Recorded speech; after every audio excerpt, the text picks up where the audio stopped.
Sementara itu di Indonesia, pemerintah mengerahkan sejumlah perusahaan farmasi untuk melakukan uji klinis vaksin COVID-19. Targetnya pada 2021 vaksin ini sudah dapat digunakan. Selain dengan perusahaan farmasi, sejumlah pakar dan peneliti COVID-19 dari Universitas Airlangga Surabaya juga sedang meneliti 5 jenis senyawa yang diperkirakan bisa menjadi obat untuk melawan virus corona. Namun senyawa ini harus melalui tahapan uji klinis dan uji efektivitas sebelum bisa diedarkan. Menurut peneliti utama vaksin COVID-19 UNPAD, nantinya sebanyak 540 orang yang diuji diambil darahnya dan dipantau selama 9 bulan. Sementara 1.100 orang yang disuntikan vaksin akan dipantau untuk dilihat faktor keamanan. Uji klinis akan diuji coba pada manusia bulan Juli mendatang. Tim Liputan iNews melaporkan.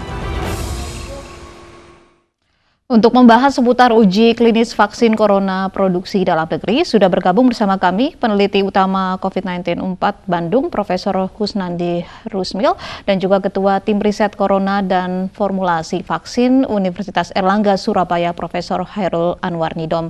Saya ke Prof. Kusnandi terlebih dahulu. Selamat sore, Bapak-Bapak. Selamat sore.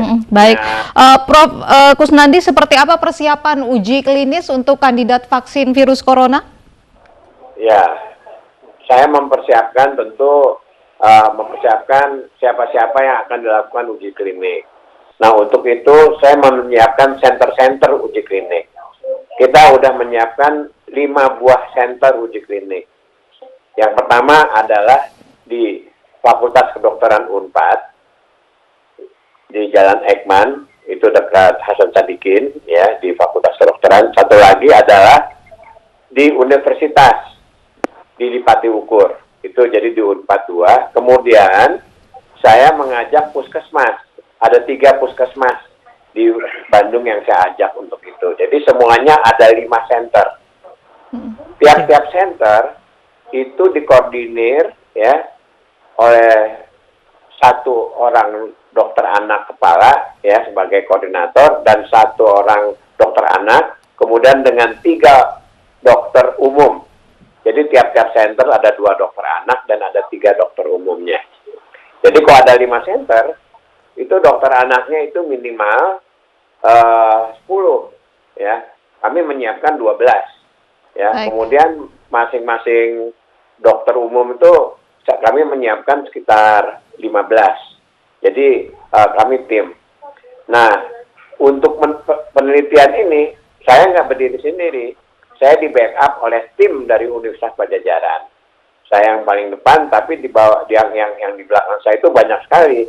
Baik. Satu fakultas itu rasanya membackup saya, tapi yang tim uji kliniknya itu, dokternya itu ada 12. Uji klinisnya akan langsung dilakukan kepada manusia atau ke hewan dulu, Prof? Jadi kalau uji klinis itu kan ada 3 tahap, ya, ada 4 tahap sebetulnya. Tahap pertama yaitu preklinik, ya, tahap preklinik. Preklinik itu kita mencari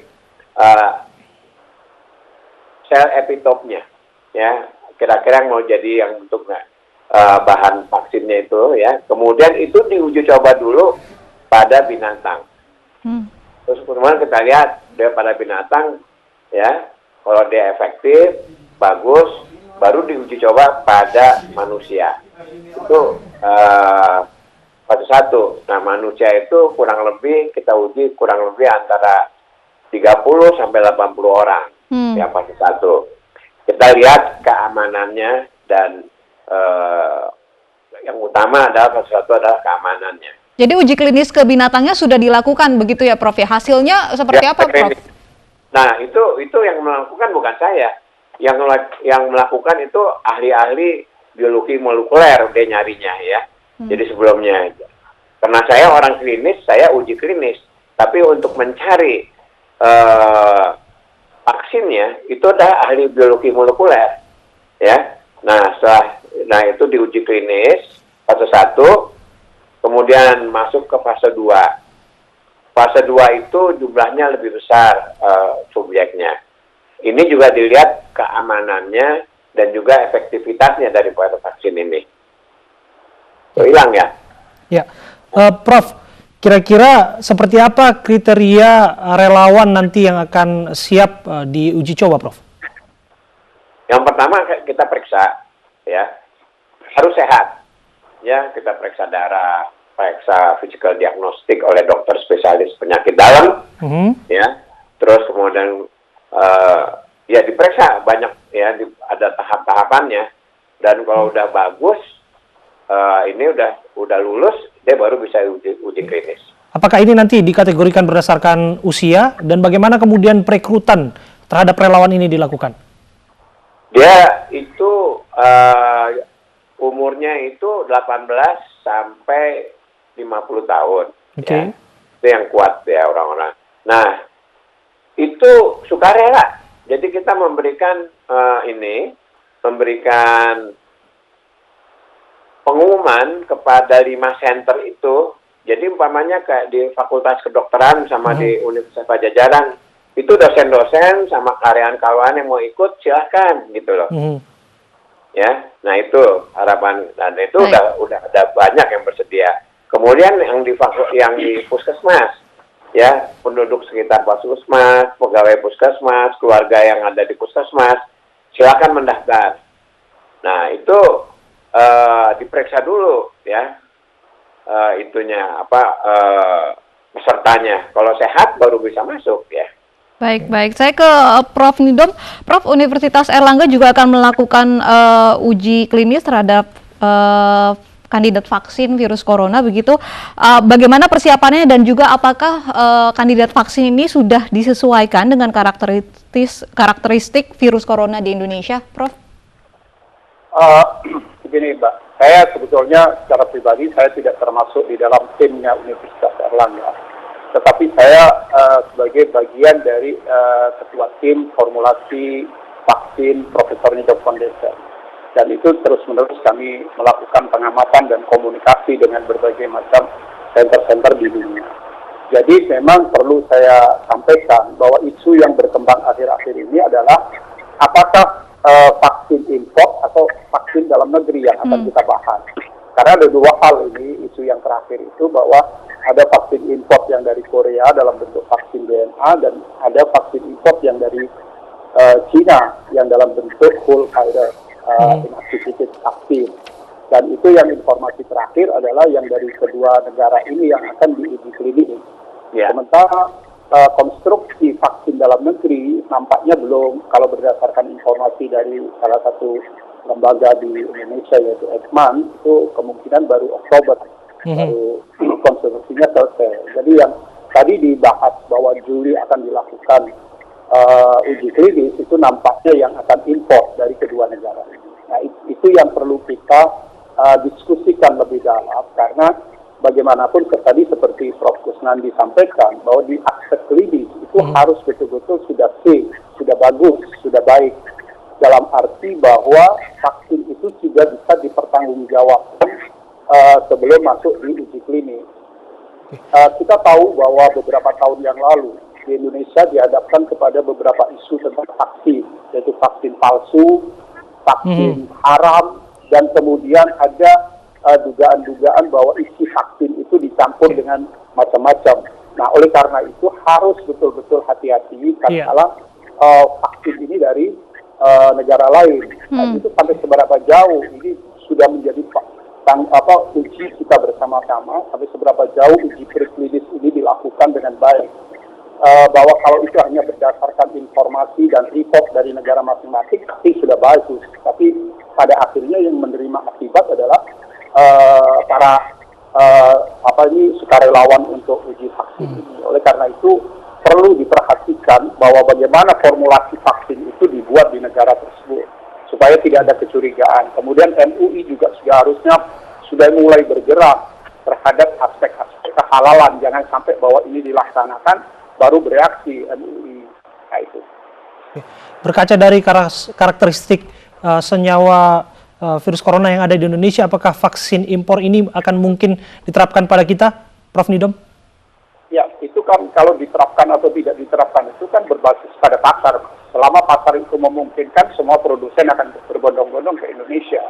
Tetapi kita harus perhatikan bahwa virus corona ini mempunyai kelainan atau kelemahan, apa istilahnya, kekhasan sendiri yang belum tentu pendekatan vaksin cocok. Karena apa? Virus vaksin corona ini bisa menimbulkan suatu akibat yang disebut dengan ADE, Antibody Dependent Enhancement. Jadi orang yang divaksin itu malah menimbulkan suatu reaksi terhadap sensitivitas dari virus ini. Itu golongan dari corona ini yang vaksin harus betul-betul dipertimbangkan, seperti virus DBD, demam berdarah, virus hepatitis C, kemudian HIV dan sebagainya. Itu tidak semua harus kita pendekatan dengan vaksin karena ada ADE tadi. Nah, ADE ini salah satu contohnya adalah pernah kejadian di salah satu negara ASEAN yang sudah diterapkan mungkin tahap 3 waktu itu, clinical trial, tapi terpaksa ditarik karena menimbulkan sensitivitas yang lebih.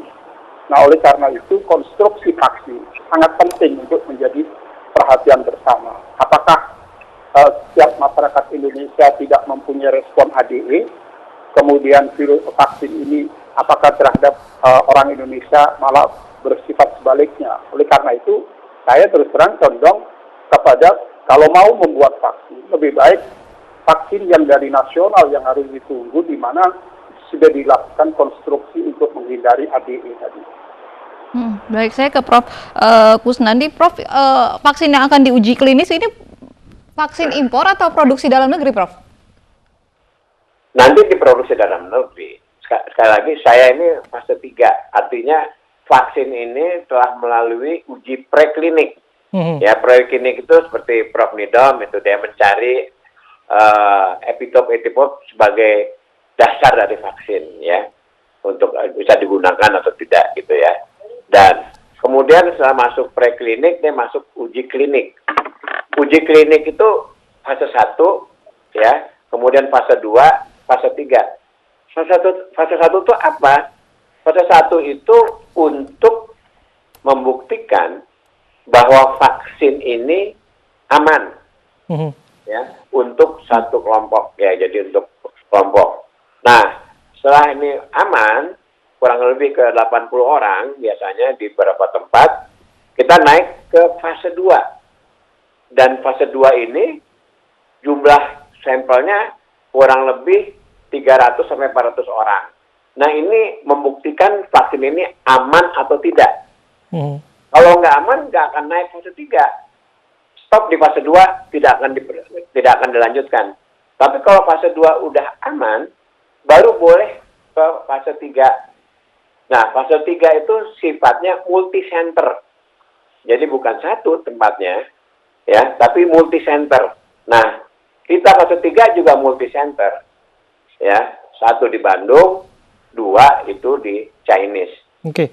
Fase 1, saya belum selesai, ya, supaya jelas. Fase 1, fase 2, itu selesai, itu harus publish di international journal. Jadi semua itu bisa baca. Jadi semua penelitiannya yang fase 1 maupun fase 2 itu harus publish di international journal sehingga ahli-ahli di seluruh dunia itu bisa baca. Ya, kayak Prof. Nidon itu kan, dia mencari epitop untuk vaksin, itu masuk, tulis dan sebagainya, orang tahu. Nah, fase 1, fase 2 itu juga semuanya udah nulis di yang melakukan penelitian itu udah nulis di international journal, ya. Nah, ini fase 1, fase 2-nya kebetulan itu yang kita punya, yang kita pergunakan itu yang dari Tiongkok. Tapi banyak yang sedang mau bikin vaksin, jadi bukan Tiongkok saja, ya. Ada yang dari Amerika, ada yang dari WHO, ada yang dari mana. Boleh-boleh aja, ada 5 yang lagi mau bikin. Nah, tapi yang Indonesia itu bekerja sama dengan Cina, ya. Vaksinnya itu yang kita sebut Sinovac tadi itu, ya.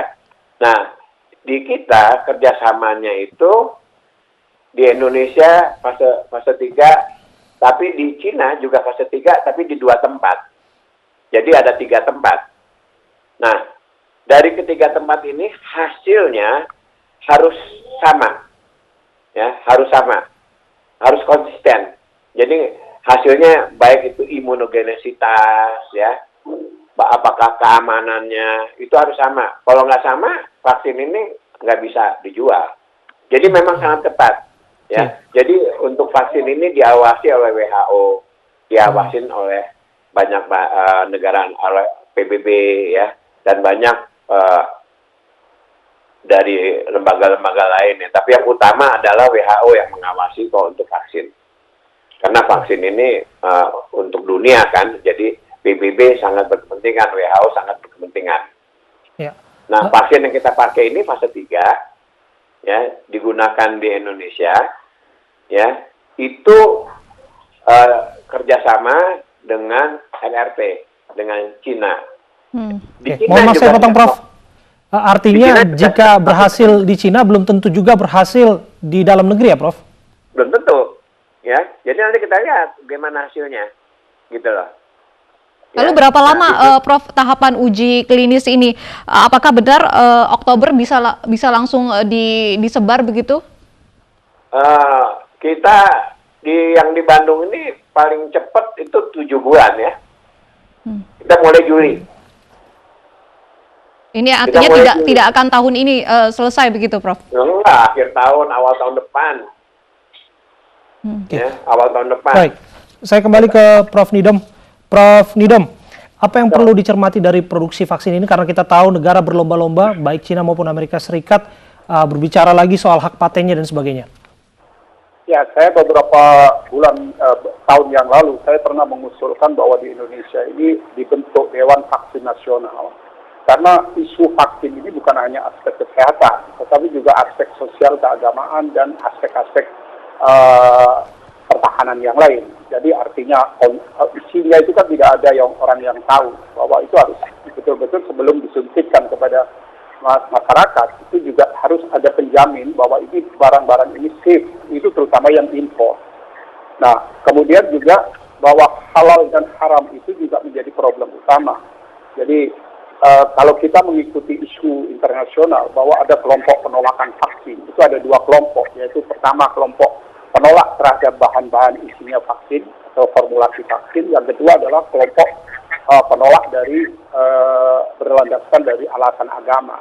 Nah, oleh karena itu keduanya harus dikawal dengan baik oleh satu dewan vaksin nasional, di mana isinya dari berbagai stakeholder yang bisa meyakinkan bahwa vaksin yang sudah dilepas itu betul-betul menjadi jaminan, artinya tidak ada masalah lagi di masyarakat. Jadi saya belajar mencermati dari salah satu negara ASEAN bahwa pada waktu itu vaksin demam berdarah sudah pada level 3, tahap 3, di mana sudah antar center tadi. Ternyata bahwa terjadi kegagalan itu pada saat tahap di situ dan menimbulkan satu yang disebut dengan reaksi ADE tadi, yaitu antibody dependent enhancement. Jadi itu reaksi penolakan yang bersifat tidak diprediksi pada saat itu. Akhirnya vaksin itu oleh perusahaan yang di Prancis ditarik secara total dan sampai sekarang belum dirilis lagi. Jika nantinya vaksin ini lolos uji klinis, tantangan selanjutnya adalah bagaimana memproduksi secara massal agar bisa mengimunisasi ratusan juta penduduk Indonesia, begitu, Prof? Ya, saya berpikir hanya terutama di dalam aspek pemikiran rakyat Indonesia bahwa vaksin ini bersifat internasional yaitu nanti. Tapi yang penting bagaimana melindungi masyarakat Indonesia. Jadi sebetulnya sebaiknya mungkin kerjasama yang dilakukan dengan negara-negara lain itu sudah pada aspek di awal, yaitu pada konstruksi. Kan kita sudah punya industri nasional yang BUMN, yaitu Bio Farma. Jadi sebaiknya Bio Farma juga dilibatkan sejak awal. Bagaimana konstruksi vaksin yang akan dibangun, bahwa itu adalah hak paten dari negara lain, oke silakan, tetapi aplikasinya, delivery-nya sudah dibangun mulai dari awal di sini. Saya yakin bahwa SDM sana cukup mumpuni untuk mengkonstruksi vaksin ini, sehingga menghindari hal-hal yang bersifat negatif pada ujungnya. Demikian juga saya terus terang ingin menekankan peran dari lembaga-lembaga seperti MUI dan sebagainya, itu mulai di awal inilah dikawal supaya jangan sampai ada hal-hal yang timbul di berikutnya.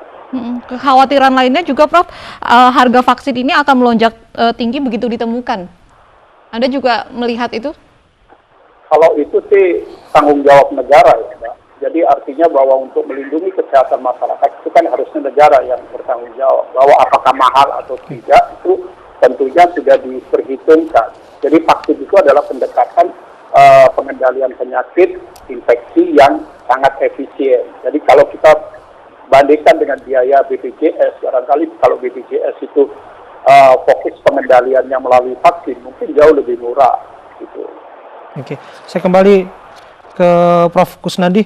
Prof, Ya. kita ketahui bahwa tesis kasus kematian corona secara umum kan karena bahwa pasien tersebut punya penyakit penyerta. Apakah relawan ini juga nanti akan diperbolehkan mereka yang memiliki penyakit penyerta? Kan relawannya itu udah diperiksa semuanya. Pasti tidak ada kelainan jantung, pasti nggak punya darah tinggi, pasti nggak punya gula, karena kita periksa laboratoriumnya. Jadi yang ikut itu udah betul-betul sehat. Jadi kita nggak berani ambil risiko ya untuk uji klinis ini. Jadi orang-orang yang betul-betul sehat yang ikut. Namun artinya andai kata ini berhasil, itu pun bisa digunakan bagi usia lansia yang memiliki penyakit penyerta itu ya, Prof? Kalau vaksin sama penyakit itu berbeda. Justru vaksin ini kan untuk mencegah penyakit. Jadi bisa dikasih sama semuanya dong. Ya. Tapi kan ini kan bukan kuman yang kita masukkan. Justru anti kuman kita kasihkan ya.